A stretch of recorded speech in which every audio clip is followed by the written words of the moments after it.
రాజకీయాల్లో రాణించడానికి చదువు అవసరం లేదు. పంచాయతీ బోర్డు మెంబర్ మొదలు ప్రధాని పదవి వరకు ఏ పదవికి విద్యార్హతలు అక్కర్లేదు. ఓటు హక్కున్న ప్రతి ఒక్కరూ ఎన్నికల్లో పోటీ చేయవచ్చును.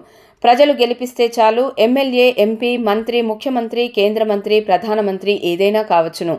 ఏ పదవికి చదువు సంధ్యలు అవసరం లేదు. డిగ్రీలు అక్కర్లేదు. అయినా రాజకీయ నాయకుల విద్యార్హతలు, డిగ్రీలు తరచూ వివాదం అవుతూనే ఉంటాయి. ప్రధాని నరేంద్ర మోడీ డిగ్రీలపై వివాదం నడిచిన సంగతి తెలిసిందే.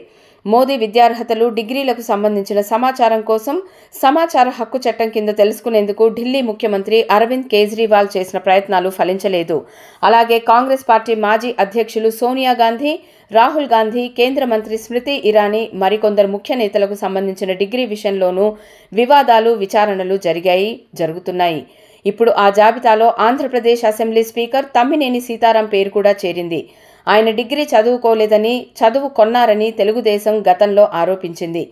సమగ్ర విచారణ చేయాలని డిమాండ్ కూడా చేసింది. అదలా ఉంచితే ఇప్పుడు స్వయంగా తమ్మినేని సీతారాం తాను డిగ్రీ చదువుకోలేదని అంగీకరించారు. అంగీకరించడం అంటే మౌఖికంగా చెప్పడం కాదు. ఆముదాల వలస వైసీపీ అభ్యర్థిగా పోటీకి ఆయన నామినేషన్ దాఖలు చేశారు. ఆ సందర్భంగా సమర్పించిన అఫిడవిట్లో ఆయన విద్యార్హతకు సంబంధించిన వివరాలు కూడా ఉన్నాయి. తమ్మినేని ఎన్నికల అఫిడవిట్లో డిగ్రీ డిస్కంటిన్యూ అని ఉంది. మరి డిగ్రీ పూర్తి కాకుండా తమ్మినేని లా ఎలా చేశారు? తాను డిగ్రీ పూర్తి చేశానని చెప్పి హైదరాబాద్లో ఓ లా కాలేజీలో అడ్మిషన్ పొందారు. డిగ్రీ సర్టిఫికెట్ కూడా ఇచ్చారు. గత ఏడాది ఈ అంశంపై పెద్ద దుమారం కూడా రేగింది. అదలా ఉండగానే ఇప్పుడు ఆయన తన ఎన్నికల అఫిడవిట్లో డిగ్రీ డిస్కంటిన్యూ అని పేర్కొన్నారు.